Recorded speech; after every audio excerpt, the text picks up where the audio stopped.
다양한 생활을 했습니다. 5개년 계획과 경제운영 계획을 실제로 해본 경험이 있었고요. 그리고 한참 세월이 지나서 얼마 전에는 KDI 국제정책대학원에서 초기 교수로 있으면서 그 당시 김준기현 KDI 원장님 여러 가지 그 모티베이션도 많이 주시고 해서 우리 경제개발과 관련된 여러 가지 그 주제들에 대해서 이렇게 좀 리서치할 수 있는 기회를 좀 가졌었습니다. 좋은 기회였다고 생각을 하고요. 그래서 이제 그때 당시에 제가 했던 그런 내용들을 토대로 해서 오늘 이렇게 영광스럽게도 발표를 해드리는 걸로 하겠습니다. 그래서 제가 받은 주제는 그 당시 우리 그 정부의 정책 거버넌스인데요. 월간 경제 동향 보고회의하고 수출 진흥 회의 두 가지 중심으로 이렇게 말씀을 올리겠습니다. 이 두 가지 회의체에 대해서는 그 당시에 녹음이 잘 돼 있습니다. 물론 빠진 것도 있습니다만은 그렇기 때문에 그 녹취록을 또 책자로 그 당시 KDI에서 중심이 돼서 발간이 됐었고 그걸 토대로 해서 나름대로 리서치를 해서 오늘 이렇게 설명을 좀 올리게 됐다는 점을 말씀을 드립니다. 그래서 이 두 회의체의 도입 배경과 의미 그리고 두 회의체의 운영 과정과 내용 그리고 이 두 회의체에서 우리가 정책 관리를 어떻게 해야 하는가 그리고 나서 성공연을 분석을 해보고요. 그리고 결론을 내리는 걸로 하겠습니다. 자, 우선 본론에 들어가기 전에 제가 KDI에 잠깐 있으면서 아프리카를 포함한 아시아권의 개동 공무원들이 연수를 오는 기회가 있었는데 그때 제가 우리 경제에 대한 설명을 할 기회가 있었습니다. 이 개동 공무원들은 대부분 다 우리나라 특히 그 박정희 대통령이 참 청렴하셨다는 데에서 굉장히 부러워하는 걸 좀 봤어요. 그래서 저기 지금 내부 박스도 있습니다만은 박 대통령께서는 당시에 그 대일 청권장이나 이런 것들을 오롯이 경제개발에 사용을 한다. 자기네 나라 지도자들하고는 너무나 다르다. 그런 얘기를 많이 좀 들을 수가 있었고요. 나머지 부분을 보시면 여름에 전기 아끼려고 에어컨도 잘 안 켰다고 그러고요. 그 다음에 돌아갔을 때 너무나 제가 잘 알려진 내용이죠. 그 당시에 북부통합병원으로 이렇게 옮기셨는데 얼굴은 당연히 이제 이렇게 가리고 갔었죠. 그때 그 병원 원장께서 도대체 누구길래 저렇게 정말 이렇게 사람들이 모시고 사람들이 절절 매가면서 저렇게 할까. 그래서 밑에를 쓱 들어봤더니 이 혁기가 완전히 없을 정도로 그렇게 검소하게 생활을 했다는 거고 물론 그랬었고 그 다음에 이제 또 나중에 그 관저에 가서 보니까 화장실 변기에 이제 벽돌을 넣을 정도 물도 잘해야겠다. 그렇게 청렴하고 검소하게 지내신 정치 지도자였던 데 대해서 굉장히 그 다른 나라 공무원들이 부러워하는 걸 좀 봤었고요. 그 다음에 이제 이거는 잘 알려진 내용이기도 합니다만은 어떤 분이 일본 대학생들한테 가서 얘기를 나눠봤는데 우리나라는 어떻게 한강의 기절해가면서 한강에 어떤 기념물 같은 것도 하나도 없냐. 그리고 박정희 대통령에 대한 평가가 왜 이렇게 인색하냐. 그런 얘기도 했다고 그래요. 빨리 넘어가겠습니다. 자, 우선 그 헤이트 도입 배경입니다. 아시다시피 우리가 60년대 초에 경제개발 할 수 있는 그 재원이 모자라서 외국 원조 의존하는 아주 그런 가난한 나라였죠. 주로 이제 농업이라든지 1차 산업정부신의 경제구조였습니다. 이런 상황에서 월간계획 통합보고회의라는 것은 대내 경제권론에 신속하게 대응을 하고 각 부처의 경제개발 정책을 종합적으로 확인 평가하는 그런 회의체 역할을 했다. 이렇게 의미를 우리가 부여할 수가 있겠고요. 수출진흥 확대회의는 수출시장자 보호화를 추진하는 과정에서 정책 집행의 어떤 핵심 역할을 했다. 이렇게 볼 수가 있습니다. 밑에 사진은요.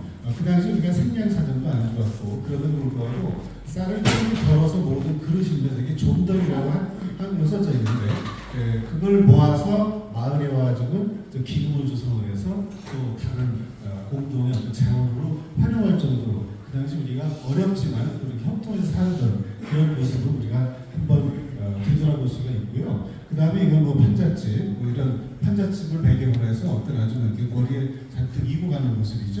그 다음에 이거는 청계천의 1960년대 초의 모습입니다. 그래서 그걸 잠깐 우리 같이 한번 봤고요. 자, 그 다음에 월간계 동행 보고회라는 거는 처음에 혁명 주체 세력들이 처음에는 경제 상황을 잘 모르는 그런 상황이었기 때문에 경제에 대한 공부를 하는 차원에서 주간 단위로 보고를 시작을 했다고 그래요. 그러다가 월간 경제동행 보고라는 말이 1962년에 한 신문 기사에 이렇게 처음 등장하는데 자주 등장하지는 않는 걸로 봐서 그때만 해도 월간 단위로 이렇게 체계적으로 정기적으로 보고되지는 않았었고 저것이 65년 1월부터 정례적으로 매월 이렇게 회의를 개최하고 또 여러 가지 논의도 하고 했던 걸로 우리가 이렇게 짐작이 되지 않나 이렇게 보고 있습니다. 해외 역할인데요. 우리가 경제개발 5개년 계획을 만들면 1년 단위로 이거를 업데이트처럼 이렇게 해갔습니다. 그리고 새로운 어떤 정책이 생기면 정책 아젠다가 생기면 거기에 대해서 또 정부가 중점을 두고 추진을 해가고 그런 상황이었는데 이거를 매 월간 단위로 또 그런 경제개발 계획에 대해서 다시 점검하고 또 그때그때 발생하는 경제 어떤 현안에 대해서 정책도 세우고 또 관계기처 간에 또 같이 협업을 해서 이렇게 추진해 나갔던 그 장이 바로 월간 경제 동향보고이다 이렇게 말씀을 드릴 수가 있고요. 경제 관료들과 경제 관료들과 포인트가 안 되는데 죄송합니다. 포인트한 줄 알았습니다. 이게 좀 죄송합니다. 포인트가 그래서 그 당시에는 그 참석자들이 대통령이 회의를 직접 주재를 하면서 경제부처 장관은 물론이고 어떤 때는 국무총리, 그 다음에 여당의 집권당의 대표, 그리고 정책의장이라는 이런 핵심되는 분들이 참석을 해가지고 그렇게 해가지고 그런 핵심되는 이런 분들이 경제개발의 실행 주체이면서 또 파워 엘리트였습니다. 진행은 맨 처음에 매월 그 월간경제 동향에 대해서 관계부처가 보고를 하면은 그때 어떤 정책 현안에 대한 특별 보고가 있었습니다. 그리고 나서 이제 생활운동 사례 보고가 있고 마지막으로 대통령 지시를 이렇게 하는 그런 회의였습니다. 개최 빈도는 65년 1월부터 79년 9월까지 총 147회 개최가 되는데요. 이 편은 뭔가 하면은 처음부터 79년까지 저 박스 속에는 개최된 날짜고요. 맨 오른쪽 컬럼은 그 연도에 개최를 했습니다. 보시면 아시겠지만 거의 1년 12달 중에 11번 정도씩 계속 개최되다가 마지막에 횟수가 줄어든 모습을 보입니다만은 저럴 정도로 월간 경제동향보고회가 박대민 대통령 주도해서 정말로 정기적으로 이렇게 쩐세 있게 촘촘하게 이렇게 개최가 됐다는 걸 우리가 알 수가 있고요. 이번 이제 대통령께서 이게 당시 경제기획원 회의실 3층 회의실이었습니다. 거기에 와서 이렇게 회의에 참관해서 이렇게 하는 누가 영접하는 그 모습을 사진으로 담은 것을 소개를 해보려고요. 그래서 특징은 뭔가 하면은 대통령께서 직접 참석을 했기 때문에 대통령이 무슨 생각을 하고 있는지 이런 걸 갖다가 그 참석한 정책 담당자들이 직접 알 수가 있고 또 그것이 결국 공무원들한테 골고루 다 잘 이렇게 전달이 되는 그런 역할을 또 할 수가 있었고요. 그 다음에 저 경제동향보고에서는 굉장히 중요한 정책들을 다루게 되지 않겠습니까? 그러다 보니까 국민들 입장에서는 기여하는 분이나 이런 국민들 입장에서는 우리 정부가 저런 방향의 어떤 정책 방향을 세우는구나, 저런 내용들이 요새 우리의 중요한 어젠다구나 이런 것들을 알 수 있는 일종의 정책에 대한 신호 역할도 했었다. 그 다음에 시행된 정책의 효과를 점검하고 세부 시행하고 논의하는 자리다. 그래서 정책에 그 대통령이 직접 참석을 해서 이 정책에 대해서 제대로 집행이 되고 있는지 효과를 제대로 내기 위해서 어떻게 해야 될지 이런 거를 직접 이렇게 챙겨보았던 그런 회의체였다 이렇게 보시면 될 것 같고 처음에는 이제 관료들 중심으로 회의체가 운영이 됐습니다. 그러다가 상관 지도자라든지 일반 민간인들도 이렇게 참여를 했기 때문에 당시에 우리가 시민사회라는 용어는 물론 없었지만 어떻게 하면 우리가 소위 얘기하는 독재체제라고 하는데도 불구하고 어떻게 저렇게 민간인들을 저 회의에 참여시켜서 민간의 의견도 수렴을 해서 정책에 반영을 해서 집행을 했겠느냐 그 점에 대해서 우리가 한번 눈여겨볼 대목이 아닌가. 그래서 오늘 제가 처음에 타이틀도 당시의 정책 거버넌스라는 타이틀을 이렇게 다룰 수가 있었던 겁니다. 이런 거는 참 우리가 그 당시 생각할 수 없었던 건데 이렇게 했다는 거에 대해서 우리가 좀 주목할 필요가 있다 이렇게 말씀을 드릴 수가 있고요. 이거는 뭐냐면은 월드뱅크에서요. 그 당시 김용 총재께서 계실 적에 집행과학이라는 말을 많이 이렇게 쓰시고 했는데요. 뭐냐면 정책이라는 거는 세우는 것도 중요하지만 집행하는 것이 중요하다라는 측면에서 굉장히 그 당시에는 토니 블레어 총리 중심으로 해서 영국에서는 분기에 한 번씩 수상이 주재하는 이런 회의체에서 국가의 중요 아젠다를 논의하고 점검하는 그런 모양을 냈는데 월드뱅크에서는 이런 것들이 굉장히 중요하다. 그런데 한국은 어떻게 했지? 옛날에 그 월간계동으로 보고를 보니까 이건 매월 한 번씩 했네. 그리고 다루는 어젠다도 국정 거의 전반에 걸친 아젠다를 다뤘던 거예요. 둘 다 최고 정치 지도자가 주재했던 건 마찬가지인데 이런 점에서 보면은 벌써 우리가 70년대에 우리 한국에서는 저런 정책 집행에 대한 어떤 정부의 관심과 노력이 굉장히 돋보이지 않느냐. 그래서 김용 총재 같은 분은 한국을 모범사례다 해가지고 전 세계적으로 많이 이렇게 알리고 그런 활동도 많이 하셨거든요. 참고로 말씀을 좀 올립니다. 그 다음에 수출 지금 확대인데요. 이거는 아시다시피 우리가 경제개발재원이 60년 초에 그렇게 많지 않았죠. 국내 저출률도 좀 모자랐고 그래서 수출 주도로 우리가 성장을 해야 한다. 그래서 그런 수출의 중요성을 부각이 됐던 거죠. 그래서 이제 당초에는 수출진흥위원회라는 걸 통해서 거기에 회의 주제는 이제 내각 수반인 국무총리가 하는 걸로 해서 했습니다만은 관계부처 간의 정책 조정이 아무래도 한계가 노출이 됐습니다. 그러다 보니까 상무부가 건의를 해서 대통령이 직접 주재하는 그런 회의체가 65년 2월에 이렇게 발족이 됩니다.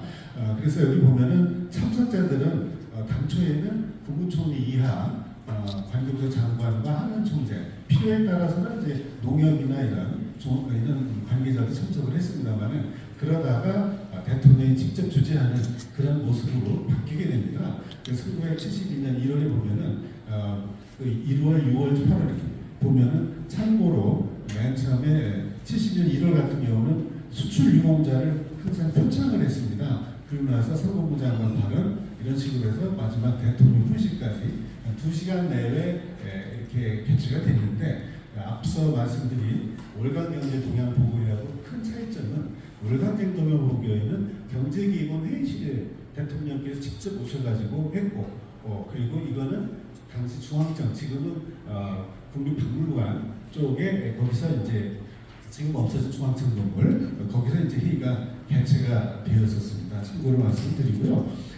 그래서 정책관리 사례를 한번 좀 살펴보기로 하겠습니다. 제가 여기서 선정한 것은 일정한 기준에 따른 건데요. 우선 회의에서 다루어진 정책 중에서 그 효과가 상대적으로 크다고 보는 그런 국정 어젠다 그리고 반복적으로 회의에서 보고가 되고 대통령께서 직접 이렇게 챙겼던 그런 것들을 대상으로 해봤는데요.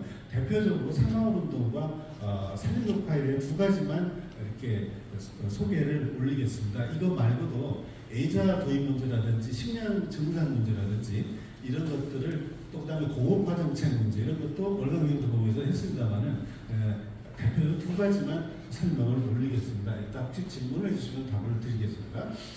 이걸 보면 아까 우리 좌승희 원장님께서도 말씀을 하셨습니다만은 박 대통령께서 1971년에 월간경제 동향 보고를 하면서 이게 농가 지도자들도 한번 참여를 시켜서 우수 사례를 갖다 발표 좀 해보자 그런 말씀을 좀 하셨다고 그래요. 그러다가 72년 4월에는 이런 말씀을 하십니다. 아까 좌승희 원장님께서 차별화 이런 말씀, 또 시장경제 원리, 경쟁 원리 이런 말씀을 하셨지만은 실제로 여기서 이런 말씀을 하세요.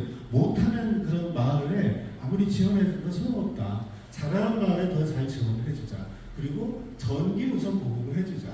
근데 못하는 마을에다 전기를 보급해줘봤자 저기 나옵니다만은 화투치기나 하고 쓸데없는 것만 한다는 얘기예요. 예, 그러니까 잘하는 데다가 지원을 해주자. 그렇게 했더니 이 새마을 운동해가지고 이렇게 왼쪽에서 오른쪽 디프라부터 이걸 보시면 알겠지만 이게 전기가 70년대 말에는 거의 100% 농가에 보급이 됐고요. 그다음에 참 놀라운 사실이 이게 보면은 박정희 대통령이 처음에 62년부터 5개년 계획 1차 계획을 해서 79년까지 4차례 걸친 경제개발 계획을 합니다만은 그 당시 연평균 경제 성장률이 7.9%나 됐습니다. 실질 기준으로. 그런데도 불구하고 소득 분배는 굉장히 개선이 됐거든요. 그래서 여기 보시면 빨간 글씨로 된 건 뭐냐면 저 70년대 말고 밑에 보면은 농가 소득이 도시 가구 소득 좀 추월했다는 의미죠. 그런 걸로 봐서 새마을운동이 굉장히 농촌과 도시 간의 그 소득 격차를 해소하고 전반적으로 소득 분배도 개선하는 데 굉장히 기여를 했다. 우리가 이렇게 한번 좀 해석을 해볼 수 있지 않겠냐 이렇게 보고요. 그 다음에 이제 산림 녹화로 넘어갑니다. 그래서 보면은 이게 녹취록을 이렇게 풀어서 이렇게 좀 요약해서 이렇게 설명을 올리는 겁니다. 농림부 관계자가 뭐냐면 임종국 씨라는 산림 아주 잘한 그런 분을 이렇게 소개를 하면서 그분이 사례 발표를 하겠습니다라고 하니까 그분이 한 게 아니라 장성부서가 이제 발표를 합니다. 임종국 씨라는 그 산림 지도자에 대해서.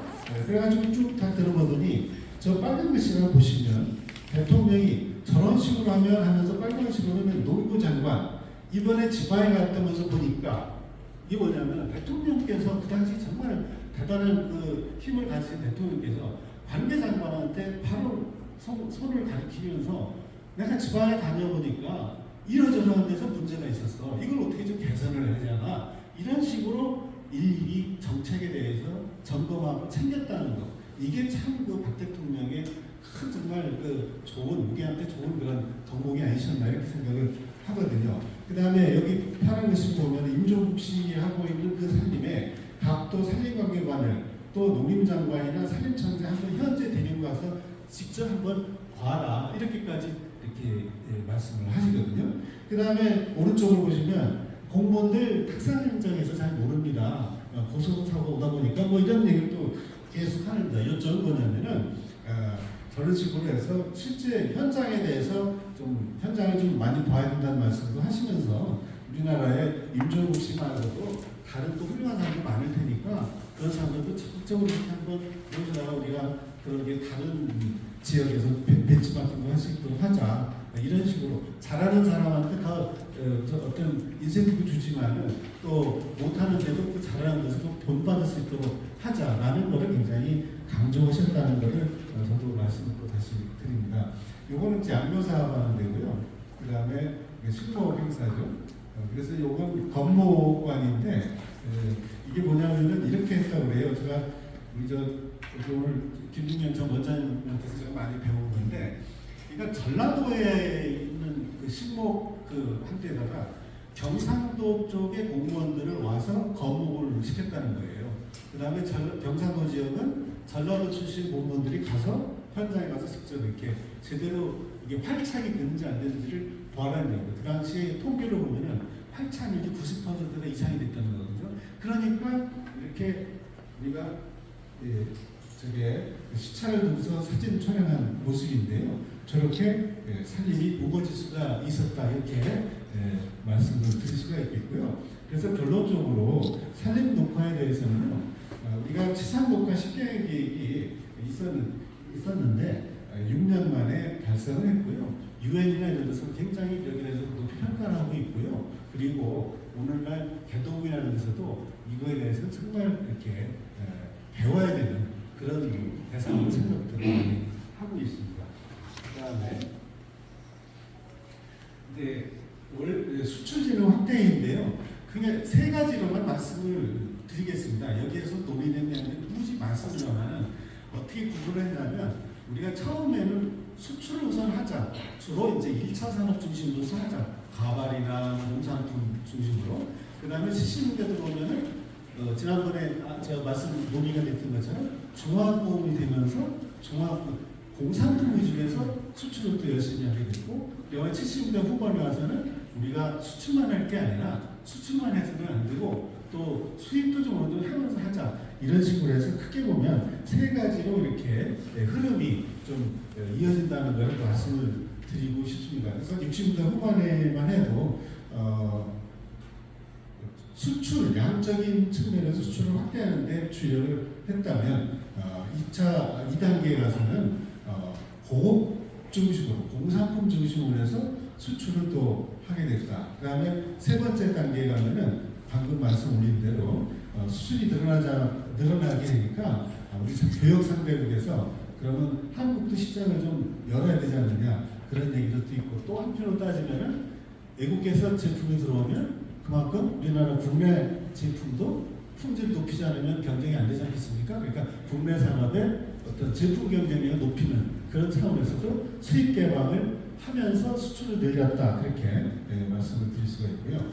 이게 이제 77년 12월 22일 날 드디어 수출 100억 불 수출을 달성을 해서 광화문에 저렇게 아치도 세우고 했던 모습입니다. 대통령께서 저기 치사를 한 내용을 그대로 발표해서 이렇게 옮겨놨는데요. 우리가 60대 중반만 해도 5천만 불 정도밖에 수출을 못했는데 드디어 1억 불 수출한 게 64년이었는데 그로부터 15년 지난 오늘날 다시 말해 77년에 와서 보니까 당초 목표를 4년이나 앞당겨서 100억 불 수출을 무난히 실현했습니다. 이게 대통령께서 기념사 했던 겁니다. 서독이나 일본에 비해서 10억 불 수출, 100억 불 수출하는 데 있어서 기간이 훨씬 우리는 짧았다, 그렇게 얘기를 하고 있고, 그래서 제가 파란 것이가 뭐냐면 이 기쁨과 보람은 결코 기적이 아니다. 모두가 국민 여러분의 고귀한 땀과 불고의 진년이 낳은 값진 소산입니다. 이렇게 말씀하신 것을 볼 수가 있었습니다. 그래서 이것도 보면은 당시 그 뉴스위크 커버 스토리인데요. 한국인이 몰려오고 있다. 그래서 우리나라 한국 사람은 미국이나 일본과 같은 공업 구조와 국민생활을 아껴서 열심히 일하고 있다. 일본인을 게으른 산업으로 세계 유일한 국민이다. 이렇게 소개가 됐다고 이렇게 하였습니다. 자, 그럼 성공 요인인데요. 하드웨어 측면하고 소프트웨어 측면을 두 가지 구분해 보면은 뭐니 해도 올가게도 동양 보기에는 하드웨어 측면에서 보면은 대통령 최고 정치 지도자가 직접 거기에 회의 주재를 하면서 정책 집행 사항을 점검하고, 또 관계 부처 간의 협업이 필요한 걸 바로 그 자리에서 같이 장관들하고 머리를 맞대고 이렇게 협업을 해나가고 했기 때문에 성공할 수 있었던 요인이 되지 않느냐. 소프트웨어 측면에서 보면은 단기 경제 현안을 신속하게 점검하고 또 후속 바로바로 이렇게 만드는 그런 시스템을 확립을 해나가기 때문에 결과 전체적으로 보면 오행정제 등록에 성공을 했었지 않느냐, 이렇게 해석을 할 수가 있고요. 수출진호 확대도 비슷합니다. 대통령이 직접 회의 주재를 했고, 물론 정부도 노력을 했습니다만은 민간 수출업계에서도 노력을 많이 했다는 것을 우리가 한번 살펴볼 수가 있고요. 소프트웨어 측면에서 보면은 여러 가지 자원도 집중적으로 투입을 했고, 또 다른 그 대외 통상 환경도 비교적 우호적이었다, 이런 거를 성공적이라고 볼 수가 있습니다. 그래서 마지막으로 마무리입니다. 그래서 이제 정책 집행 거버넌스가 성공하기 위해서는 네 가지 정도는 우리가 투자로서는 시작했는가 이렇게 봤는데요. 우선 조직의 임무와 정책 목표가 명료한 것이 굉장히 중요하다. 월간계 동료라든지 수준 확대를 통해서 어떤 임무, 각각 그 회의 체계로 임무라든지 이런 게 있었지 않습니까? 그것이 명료했었죠. 그 다음에 최고 지도자의 신뢰가 리더십이 굉장히 필수적이다. 체계적인 정책 집행 방식이 중요하다. 주변의 환경변화에 유연한 대응이 필요하다. 네 가지 정도로 이렇게 봤습니다. 이상 단체를 이렇게 드리고요. 나중에 질문 주시면 많은 부분에서 답을 보내겠습니다.